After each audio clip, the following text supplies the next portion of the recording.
Bienvenidas, bienvenidos. La columna de hoy se titula Amparo Casar, Pemex y la casta dorada. La pensión vitalicia y otras prebendas que María Amparo Casar y su familia han obtenido de Pemex desde hace más de 20 años es otro caso que muestra los privilegios, el influyentismo y tráfico de influencias de la casta dorada en los gobiernos de la transición prianista a costa principalmente de Pemex. Su cónyuge, cuya pensión de viudez Casar ha cobrado por más de 2 décadas, trabajó en Pemex solo 129 días, por lo que no cumplía con la antigüedad mínima para que se le otorgara una pensión. Tampoco su muerte ocurrió en circunstancias en que la paraestatal tuviera obligación de pagarle pensión alguna, ya que fue un suicidio. Carlos Fernando Márquez Padilla ingresó como empleado a Pemex en junio del año 2004. Se le dio un cargo en un alto escalafón, no por su formación académica, tampoco porque hubiese aprobado examen alguno de selección, ni siquiera porque hubiese presentado su currículum ante el área de recursos humanos y que ésta lo hubiese puesto en etapa de exámenes que probaran sus capacidades para el cargo que se le asignaría, sino porque era amigo de Octavio Aguilar Valenzuela, designado por Vicente Fox como director corporativo de administración de Pemex. Octavio Aguilar es hermano de Rubén Aguilar, a quien Fox tenía como vocero. La élite panista que en campaña dijo que llegaría a sacar las tepucatas prietas de la corrupción en el gobierno, en realidad se repartieron cargos públicos para uso y goce del privilegio de mandar, para cobrar y gozar ellos lo que antes cobraban y gozaban los priistas, y mucho más costoso para el erario.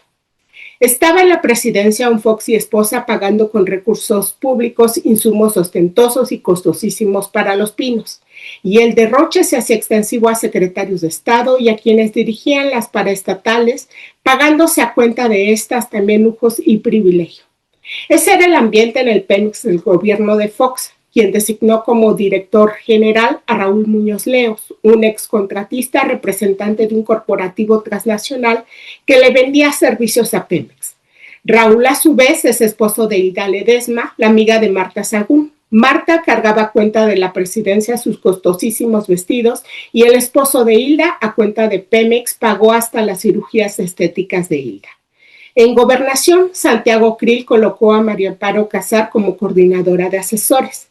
Al esposo de Casar, Carlos Márquez, Octavio Aguilar, lo había conocido en el año 2000 porque su hija era amiga de la hija de Márquez y Casar y por la amistad entre las hijas primero lo llevó a Sedesol y luego en marzo del año 2004 lo invitó a Pemex, donde Aguilar le dio un puesto de los escalafones más altos en un nivel 45 en el escalafón de ejecutivos de Pemex, que a Márquez le significaría no solo de los sueldos más elevados, sino una cuantiosa compensación garantizada, dinero para su canasta básica, para su gas doméstico, para la gasolina de sus vehículos, seguros para sus vehículos, suministro de vehículos, chofer a su servicio, el pago de colegiaturas en las más costosas escuelas privadas para sus hijos, gastos médicos en atención privada y el reintegro de los gastos de medicamentos que realizarán no solo él, sino su familia. Ser ejecutivo en Pemex en esos niveles significaba todas las prebendas que a la élite de la burocracia dorada conllevaba. Subir hasta por elevadores privados, tener acceso al comedor ejecutivo cuya suntuosidad, costo y derroche ya he descrito en anteriores columnas. Así llegó Carlos Márquez a Pemex, contratado a partir del 1 de junio del año 2004. Apenas firmó el cargo y 2 semanas después ya tramitaba que se le diera un préstamo administrativo por 447,600 pesos. Al mes siguiente un crédito por un vehículo que después le sería reembolsable como gastos de transporte de funcionario. Él traía un Mini Cooper Chili color rojo con negro con quemacocos panorámico, otra de las prebendas en Pemex, y otros préstamos que tramitó apenas llegado al cargo. Me recuerda a cuando Calderón llegó como director de Banobras en febrero del año 2003 y lo primero que hizo fue asignarse un préstamo hipotecario, también express. Su designación como titular de Banobras incumplía los lineamientos de la institución, pero se le impuso en el cargo. Y lo que él llegó a hacer ahí primero fue darse su crédito, aunque ese tipo de préstamos solo se podían autorizar a empleados con una antigüedad mínima de 3 años ininterrumpidos en el cargo. Era evidente que Calderón no cumplía el lineamiento, pero aún así se autorizó el préstamo en ese entonces por más de 3 millones de pesos. Banobras era una de esas instituciones de la que se servía la casta dorada. Solo por citar 2 casos, el de Calderón asignándose su millonario préstamo hipotecario y el ocurrido en los años del peñanietismo, cuando de Banobras se le pagaban a Fox sus cursos de liderazgo, que le costaban a Banobras más de $20,000 por cada funcionario que se enviaba a capacitarse al Centro Fox.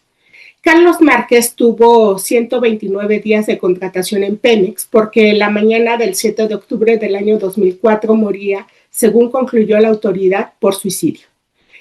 Tengo muy presente el día y el caos que se vivió en Pemex esa mañana porque precisamente estaba en disputa una de las contrataciones más cuantiosas que Oceanografía buscaba que se le asignara, ejerciendo tráfico de influencias mediante la gestoría que hacían los hijastros del presidente Fox y la esposa de este, según narraron directivos de Pemex. Ese mismo día, el Contralor Interno de Pemex Exploración y Producción, Jorge Ramos Negrete, me explicaba telefónicamente que no los dejaban salir de las instalaciones de Marina Nacional en tanto no concluyera la diligencia que desarrollaban las autoridades de la entonces Procuraduría por el suicidio del funcionario.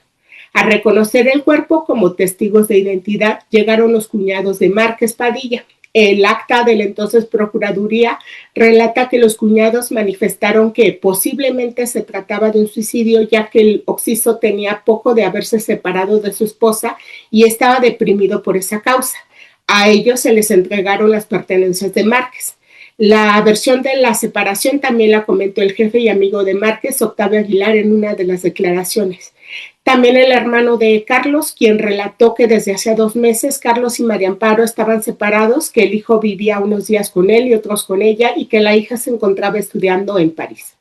Unas semanas después, el 15 de octubre, María Amparo Casar le enviaba una carta al gerente corporativo de recursos humanos de Pemex, Marco Antonio Murillo Soberanis, para que Pemex le depositara la pensión post-mortem, especificándole el número de cuenta para tal depósito.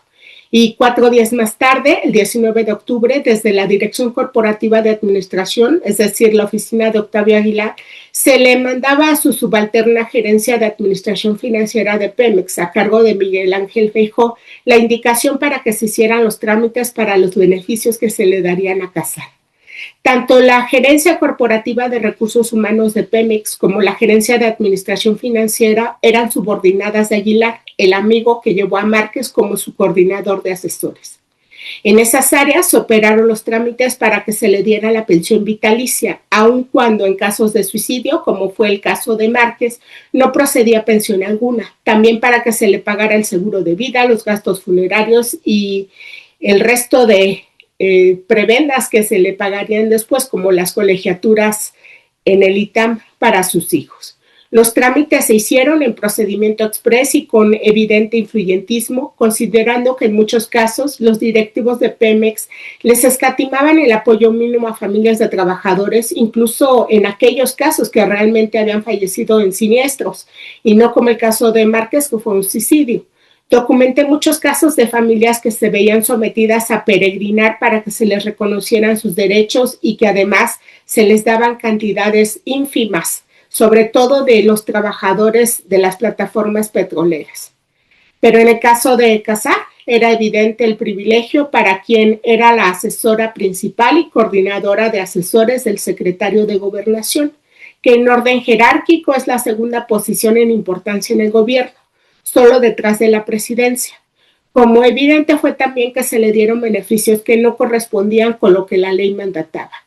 Las prebendas incluyeron, además de esa pensión vitalicia, de la que ha gozado desde entonces, los pagos de las colegiaturas que se hicieron para sus hijos en el ITAM. El amiguismo, las influencias, fue lo que le valió a Márquez la contratación y las prebendas derivadas del alto escalafón en que Aguilar lo puso. Y las influencias le valieron a su familia las prebendas que a costa de los recursos de Pemex han tenido por más de 2 décadas.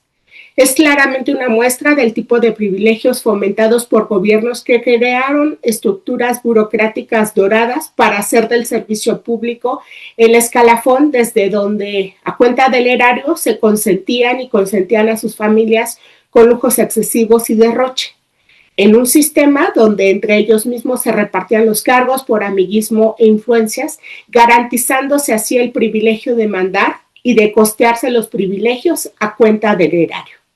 En febrero del año 2024, al detectarse las irregularidades en la pensión y prebendas que recibían los beneficiarios de Carlos Márquez, la directora jurídica de Pemex le solicitó al titular de la Subdirección de Capital Humano suspender el pago, derivado de que, voy a citar el documento que le envió la directora jurídica de Pemex al área de Capital Humano, cito, de manera irregular se le reconocieron las prestaciones laborales aplicables a un riesgo de trabajo, podríamos estar en presencia de un prolongado detrimento al patrimonio de la empresa, lo que podría constituir incluso actos de corrupción, conductas ilícitas y contrarias a la ética e integridad corporativa de Pemex.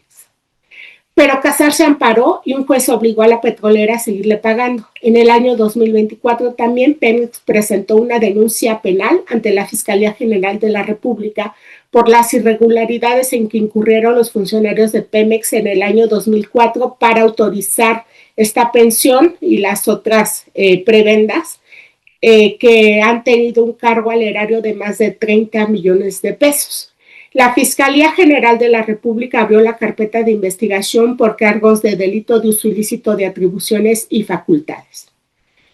Procesar el caso significa que se aplique la ley en un evidente caso de prácticas con anomalías, mediante las cuales Casar y su familia han recibido millones de dinero de Pemex, que son recursos públicos. Este tipo de casos son otra muestra de los diversos mecanismos mediante los cuales se saqueaba a la petrolera. También mediante millonarias pensiones y prebendas autorizadas por influyentismo. Este tipo de casos evidencian también el por qué los costos de administración y gasto corriente de Pemex resultaban tan exorbitantes. Y es que se obligaba a la paraestatal a pagarle a su alta burocracia no solo sueldos exorbitantes, sino enormes prebendas también extensivas para la familia de esa casta dorada. La revisión a las onerosas pensiones que paga Pemex es un tema pendiente. Hasta aquí la colaboración de hoy. Agradezco mucho su atención. Les agradezco que comenten y que compartan. Y aquí nos encontramos la próxima semana.